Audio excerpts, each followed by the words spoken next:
It's always interesting to see how developers change the setting of a game to make it more interesting and fun for the player. For example, Mario Galaxy, taking place on multiple unique planets throughout the galaxy. Or Psychonauts, making you traverse through the minds of different characters you meet along the way. While Cosmic Shake does take you through the alternative worlds of Bikini Bottom, there is one SpongeBob video game that has one of the most bizarre settings in the world of dreams, and that is the game SpongeBob, Creature from the Krusty Krab.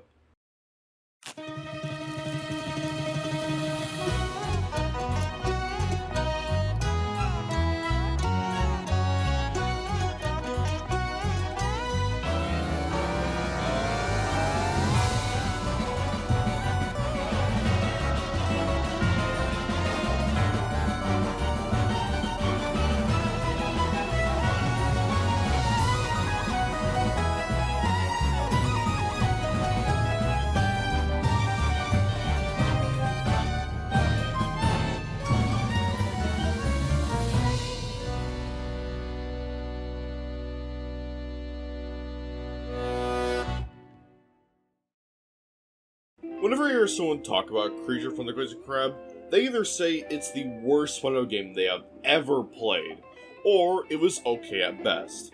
Honestly, as a kid, I kinda liked this game and never really saw the reasons why some people hated it. There's different art styles each level, and they were always unique. Of course, it's not a perfect game, it obviously has some flaws, but we'll get into it as the video goes on. Creature from the Krusty Krab was released on August 21st in 2006, and was actually a launch title for the Wii in North America. It was also released on the GameCube and PS2, with different versions on the GBA, DS, and PC. This game was also developed by the same team behind the Fairly OddParents video games, but also went on to later develop Atlantis Squarepantis, and even Tak and the Guardians of Gross. If you want me to do the video on the Fairly OddParents Shadow Showdown, or maybe even a Tak video game, let me know in the comment section down below. Creature was also apparently the first ever SpongeBob game to be released in Japan. Or at least that's what Wikipedia tells me, so I'm not exactly sure if that's true or not, but still, take it with a grain of salt. But, with proper introductions to the game done, why don't we take a snooze and get into what this game is all about. The game opens with the French narrator telling us about the citizens all sleeping with some exploring into their dreams. One of these is SpongeBob, of course, who turns in his sleep, suddenly revealing his bed is now some sort of a racing car. Soon, his hands grab onto a wheel as he sits up and drives through his house, as now Bikini Bottom is into some crazy racing-themed world. Then, SpongeBob just does this.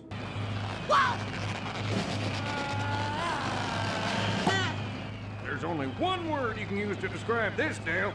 Yes. Really? That was really bad. Weird SpongeBob design aside, the game starts you in a racing section. I say racing section, when in reality it's more like a time challenge, except not really a challenge. Otherwise, it's still pretty fun though. After this racing section, SpongeBob admires his brand new license until Patrick bumps into him and the license just bounces away. This also leads to the verse platforming section, where you get it back while learning some of the brand new abilities in the game, like dashing and swinging from anchors. After retrieving your license, the cycle repeats. Race against Patrick, and after that, Plankton smashes into your car, so you need to repair with brand new pieces. Race against him after collecting them pieces, and then Gary zooms past, and you go to retrieve some boosters to become even faster. After each race, the track becomes more and more broken with new paths opening up, until the final race against Gary, where SpongeBob then rides off into an empty pit and begins falling down it. We're number one! We're number one!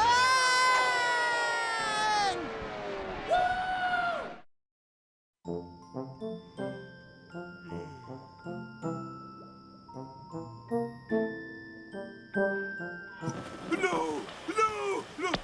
We cut to Patrick asleep, who wakes up from a dream, and when the news on his TV reports that Bikini Bottom is being threatened by the evil, dreaded Patrick, who is just an evil version of Patrick. This makes Patrick leap into his superhero form, StarfishMan. This level has a whole comic book style to it, which makes it one of the best looking levels in the whole game in my opinion. It looks nice, and it's really unique when compared to all the other levels. Through this section of the game, you chase down the evil, dreaded Patrick and defeat his papery poster minions along the way. You will also learn more abilities just like in SpongeBob's Diesel Dreaming level. But Patrick has one unique ability, being the power to blow fans to move objects, or blow on objects to spinning around for bonus currency. After chasing down the evil dreaded Patrick and blowing away his many posters, you save another Patrick from getting run over by a train who doesn't want to get up without his fancy clothes. So, you go around, get as close to the places that the dreaded Patrick hid them in, and bring them back to the guy while defeating the rest of the minions terrorizing the town. The dreaded Patrick then challenges StarfishMan to a showdown inside his lair, which is an enemy gauntlet. Which is kind of fun, but also really short with no boss fight at the end of it. After Patrick reaches the top to save a civilian strapped to a nice looking rocket, he gets knocked unconscious and put on the rocket instead, as he gets launched straight to space. Unfortunately for the dreaded Patrick, a space rock Patrick blasted through lands down and traps the evil Patrick, ending off the very first Patrick section of the game. Okay, that's my arch enemy defeated. Now what? Mow the lawn.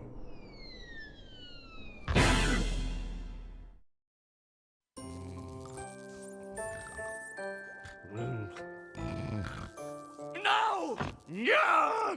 Oh! We then cut to Plankton, also waking up from a dream, who remembers he had stole a piece of a Krabby Patty, and wants to enlarge it to make a whole Krabby Patty. For someone who went to college, you'd think he would just know that a piece of the meat patty being enlarged wouldn't make a full Krabby Patty. But, obviously, SpongeBob logic, it works, except it begins to grow a bit too big, and somehow gains sentience and start messing up his whole lab. Plankton then tells Karen to make him grow too, which she does, but now he is the size of every average fish in Bikini Bottom. With Plankton's new size and the patty wanting to chase him down, he runs out of the chum bucket and into a new gameplay style only in this section. In this section of the game, it's a 2.5D running section, where you get chased by a giant Krabby Patty and have to make it to the end of the stage to win, while collecting blueprints and gears along the way to unlock a collectible at the end of the stage. This is probably my favorite section of the game because of how fun it is. Plus, the idea of a restaurant owner running away from a living food item is kind of familiar to something else that I've played.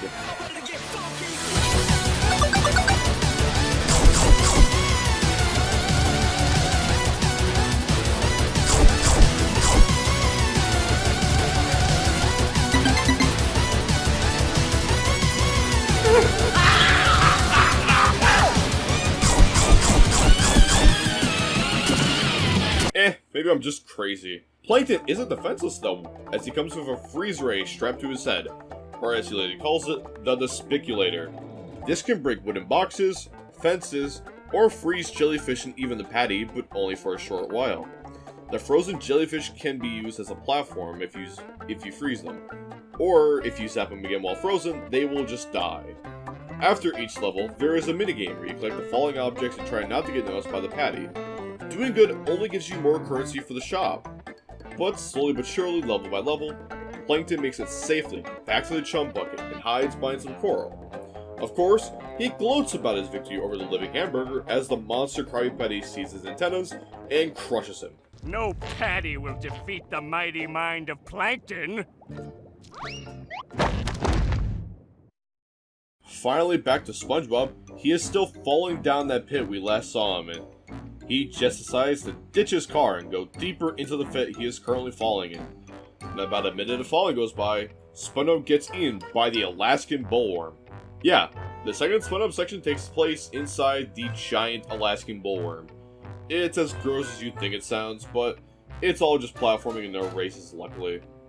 After landing inside, SpongeBob finds Old Man Jenkins with what looks to be the body of an aircraft, but with no wings or propeller. He tasks SpongeBob getting the pieces, so they can fly their way out. This leads SpongeBob to have to help assist the people living inside the bullworm. Yeah, no clue why they'd want to live inside of a giant worm, but hey, it's their funeral, I guess. Your chief requests you to save the villagers and his wife, who have been captured by the creatures also living inside the worm. Ugh. After saving all the people and getting to his wife, it is revealed that his wife is really an ironing board. The chief tells SpongeBob he can take her after he doesn't think she's pretty anymore. With only the propeller to go, Jenkins then sends SpongeBob to the inventor, who also, again, lives deeper in the worm. Seriously, I don't know why people want to live in the worm, it's just kind of gross. He tells SpongeBob the creature stole his power sources. If he can get them back, the inventor will not only show SpongeBob his invention, but also give the propeller needed. Of course, SpongeBob goes through these 3 mini areas to get back the power cells, as the invention is to make the perfect cup of tea. With the final plane part in hand, suddenly something is making the worm act up that is deeper inside the worm. So after one last trek inside and deeper in the worm, and dislodging a giant chili can, SpongeBob and Old Man Jenkins begin to fly the plane to the throat of the worm, as the mouth shuts, leaving a cliffhanger on this nightmare, and transitioning us to the next Patrick levels. Patrick wakes up on the rocket he was strapped to, and has to fly it around while trying to untie himself. This starts another new gameplay type, being an on-rails flying section, where you collect fuel, then keep going, and shooting obstacles in your path, or dodging certain obstacles when the game alerts you. Not much to really say about this level to be fair, but it is fun and straightforward. Patrick flies into a black hole to chase down a UFO shaped like a Krabby Patty, and into a space station to blast the incoming meteorites after getting untied. Once the asteroids are finally gone, Patrick then flies out and begins to fight the Krabby Patty UFO, and after destroying it, he begins to try and fly back down to Bikini Bottom. Problem is, Patrick doesn't know how to stop and crashes into the ocean, again leaving on a cliffhanger. Yeah, not really much to say about this section, but again, like as I said, it is a so pretty fun section, I would say. Once again, we come back to Plankton as he wakes up right next to the monster Krabby Patty, and he tries to sneak away. A wake-up alarm ruins his escape. Luckily though, Plankton gets the growth machine right the second time around. It becomes a giant monster, as now the shoe is on the other foot, with the patty on the run from a giant Plankton. Only for this section is a monster destruction style gameplay. Probably the most iconic part about the game, since it is the main part of the box art after all. Of course, being a gigantic monster, Plankton can stomp, swing his tiny pitiful arms, shoot lasers from his eyeballs, or lastly a roaring tornado, which is the strongest attack, but can only be used a few times before needing to find another charge from destroying buildings. Of course, being themed to giant monster movies, with even old film overlay, the army will not be happy. So there will be tanks shooting at you, airplanes bothering you, and also some planes carrying nets to trap Plankton. So Plankton must crush and destroy Bikini Bottom while on his path to catching that patty. Along the way though, he will destroy prominent buildings, but also tear down restaurant signs to replace them with a chum bucket sign to spread his reach over Bikini Bottom. Finally, Plankton gets his hands on the monster Krabby Patty. But before he can gloat about his victory again, nearby, SpongeBob breaks through the bullworm's teeth and flies past Plankton as the Krabby Patty just clings onto SpongeBob's plane, arranging Plankton into chasing him down for the patty. This leads to the now SpongeBob flying section, where he has to fly away from Plankton throughout the city of Bikini Bottom, and then fly into the sewers. He leads Plankton to a construction site and drops heavy stuff on his head, and flies into the mining caves. I will not lie to you, this whole section drags on for a really long time, so I'm making it really short. Lastly, SpongeBob then fights Plankton at the radio tower by shooting the support bolts to make Plankton fall. He aches in pain, which SpongeBob, being the kind soul he is, feels sorry about it and flies over to give him a hand. Of course, it's a trap, as he catches SpongeBob. But it's not over for our heroes, as Patrick finally lands back down to Bikini Bottom safely. Now Patrick, working with Merman Man and the army, has to take down the giant Plankton and his sudden army of big Planktons on the rooftops. He does this by zapping his lasers back at him, crushing his hands with metal beams, and throwing rocks at him. Once he is weak enough, Patrick shrinks him back down the size of a shrink ray, as he and SpongeBob land on Patrick. Yay! Thank you for trying, Patrick, old pal. But it looks like we've made it to Shangri-La. Not Shangri-La, mein peripherous friend, but a manifestation of your nocturnal subconsciousness. A white void suddenly appears around them, as an odd-looking doctor asks them what they ate before going to sleep. All 3 of them had said Krabby Patty, when the doctor tells them that the materials in the Krabby Patty itself is what makes them dream like this. SpongeBob asks the doctor why he knows so much about Krabby Patties. Then he reveals that he was that very patty. So now the three must race against each other to get the patty to escape the nightmare they are now all in. Now is probably the time to mention the collectibles in the game called Sleepy Seeds. These are hidden throughout the game in each level for you to find and collect. You'll know when one is nearby, as a Sleepy Seed icon will flash when you're near one. As for their purpose, they unlock the ability to play as Plankton or Patrick in this final level to unlock the other two endings of the game. Each character has their own routes, and Patrick is the only character who flies in this race using his rocket. Just to make it simple, I will only cover SpongeBob's ending, but also I really don't want to bother with 100%ing the game. Once SpongeBob gets the Krabby Patty and escapes the nightmare, he runs to the Krusty Krab to serve it to the hungry and lifeless customers. Suddenly they all start having snail shells, and so does SpongeBob, as the dream ends as he wakes up, but then a dream that Patrick is having, and then he wakes up, and then again with Plankton, until all the dreams are popped, as it reveals that Gary was the one dreaming all along.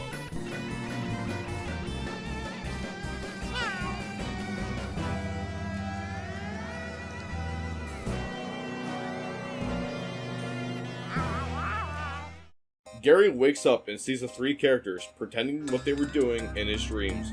SpongeBob driving to work, Patrick pretending to be a superhero while on a rocket ride, and Plankton trying to find the Krabby Patty crumb he had.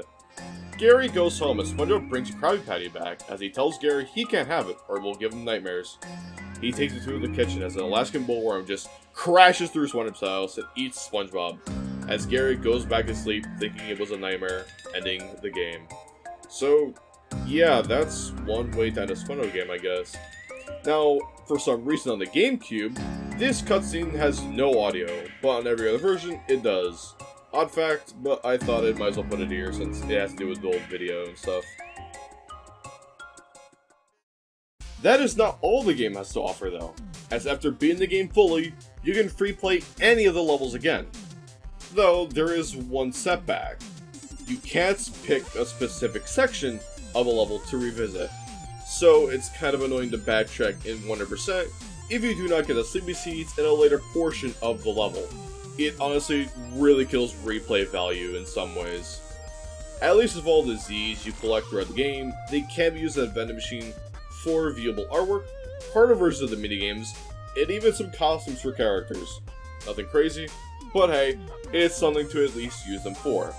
And I believe that is everything covered in Creature from the Krusty Krab. So, is it as good as I think it was? Kinda, yeah? I still feel this gets a bit too much hate, and trust me, I definitely see the reasons why too, but I like it as much as any of the other SpongeBob games I have played.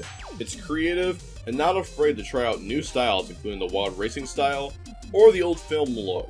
The humor was also decently good. But the thing that I liked was especially the soundtrack, all because of one thing: dynamic music. I'm a sucker for that kind of thing in video games.